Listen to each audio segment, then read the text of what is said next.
Hey guys, happy Thanksgiving week. It is Monday, the start of probably a short week and a busy week for everybody. Probably a lot of traveling going on. We've got tons of things going on.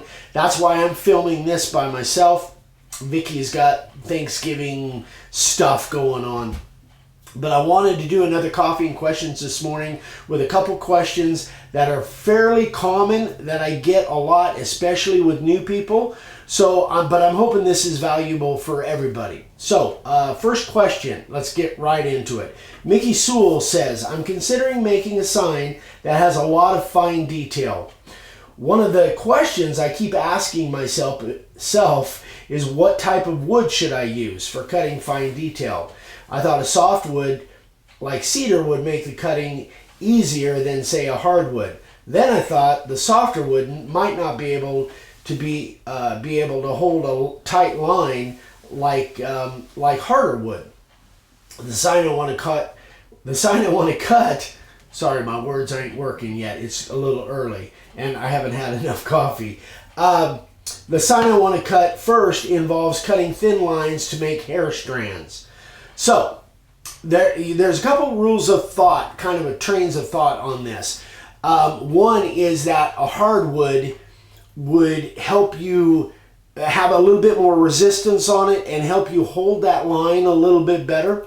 The other one is softwood may be able to have you keep control a little bit better because there isn't resistance. So being as I've carved probably a lot more signs than most of you, in my opinion, I like the softer wood better, like the cedar. This is just a piece of that cedar fencing, just a piece of scrap I had out there. I tend to like this a little bit better. Bottom line is what you're going to be comfortable with. So I think cedar is one of my favorites, along with redwood, which is what this stuff is up here. But then pine, if it's a pine that is kind of a select pine that doesn't have a hard grain, I think that is a good choice too. And then as far as hardwoods go, I've been carving a lot of these drawer fronts and doors lately, and I really like this cherry. This cherry really is solid, it's hard, and it's consistent. So it kind of depends on what you guys want, but any of these would work for fine detail. You just have to find out what's comfortable for you. Now here's what I strongly suggest not to use. So this is just a piece of construction Douglas fir.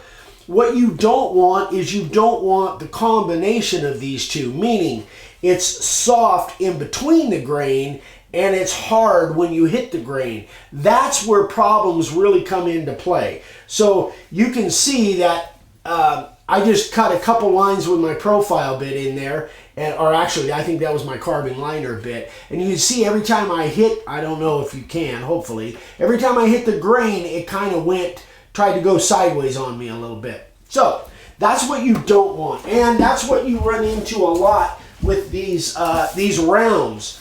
You'll see the grain, when you hit those grains, it is going to go sideways on you. So now there's ways to counteract that. If you go in multiple cuts, depending on how deep you're cutting, if you go in multiple cuts, go shallow first, it won't be quite as squirrely on you, and then you can go back in and recut it. So anyway, Mickey, I've already answered Mickey. This is actually an old question, but it's kind of a recurring theme. So I'm going to go into the next question, but I see my battery is almost out. So I'm going to change batteries and get right back into the next question. Okay, so we're past the distractions. Now I can get on to this second question. This is one that I get frequently. So Pat Alito Jr. says, when I practice my letter carving, especially the Western font, I carve my letters and they look okay after a few letters. And then I go back and I inspect cutting past the line and how straight my cut is, how wide the leg of the letter is compared to the other leg, like on an A. You know, one side, or at least on Clarendon, actually on Western too, one side is thin, one side is thick. Anyway, and then if I have any bobbles, then I go back and straighten those out. If all looks good, I'll spray it and then sand. And this is when my errors show up. So, do you ever try to straighten? Here's the question. Do you ever try to straighten or correct any errors after you've cut and sprayed the primer? I'm using the profile bit or the 60-degree bit. So, basically, my answer to that is yes. I mean, I've done that hundreds, if not thousands of times. Even after I spray the black and sand it off, that's when the errors or the bobbles, that's when they really show up. I've gotten to the point over years that I can see those kinds of things without having the contrast. You have to remember, once you spray it and sand it off, you've got that contrast between the wood color and the black, and that's what I use mostly. And that contrast really shows the wiggles or the bobbles or the errors. For instance, on this one, if I had cut this and then I saw that, you know, one of these straight lines had a wiggle or something in it, and that really didn't show to me until after I sanded it off. That's one of the reasons that I carved deeper than I want it to look, and I'll get into that in a second. But yes, basically to answer Pat's question and to answer any of you, after it's sprayed, sanded off, that's when some of the errors will show up. Absolutely, I've gone back and tried to straighten those out. Especially if, depending on what it is, if I've got some room for error, I can make those lines on inset, make them a little wider. On outset letters, I can maybe make them a little narrower. If there was a bobble in the side of this O or something, there was a little squiggle there, I might just trim it down all the way around.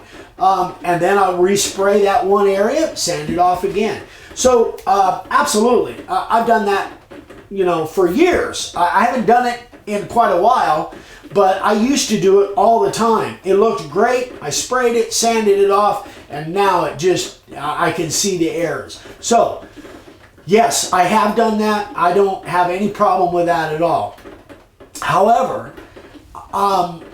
cut yourself some slack in the fact that your sign can only be so good carved freehand. So even though we all want those descriptions from somebody seeing the sign and thinking it's CNC carved, sometimes it just is not going to look that way. So anyway, and remember again that you want to, like these letters, when I carved these inset letters, they were wider than this.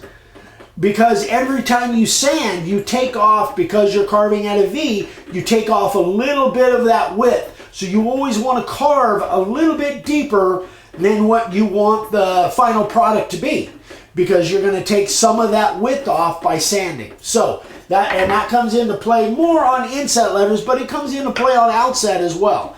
So always carve a little bit deeper than you want the final product, because you're going to eliminate some of that width by doing the sanding process. So, and again, cut yourself some slack, guys. You know, don't think that you have to have it absolutely dead on perfect every time. You're the only one that's going to see those mistakes probably once you've carved a few and kind of get in that mode. Anyway, guys, I hope this helps. This is the questions for the day. We've got another great video coming up, and I alluded to it on Friday, but you guys will, I'm not sure whether you'll see this Monday or Wednesday, but Thanksgiving's coming up, so I hope you guys have an awesome Thanksgiving. We're coming into the Christmas season. In fact, it's raining like crazy outside right now. It's a little chilly in here because Vicky stole my heater for her new shop. Anyway, that's a whole nother story. Anyway, thanks so much for watching, guys. If you haven't subscribed, there's the channel. Don't forget to click the bell icon, because we do 4 new videos every week and we don't want you to miss anything. So if you have any questions on this or anything else, email me directly, eric@makeawoodsign.com, and I'm happy to answer any questions you got. So hope you guys have a great day, a great Thanksgiving. We love you all, and we'll see you on the next one. Bye-bye.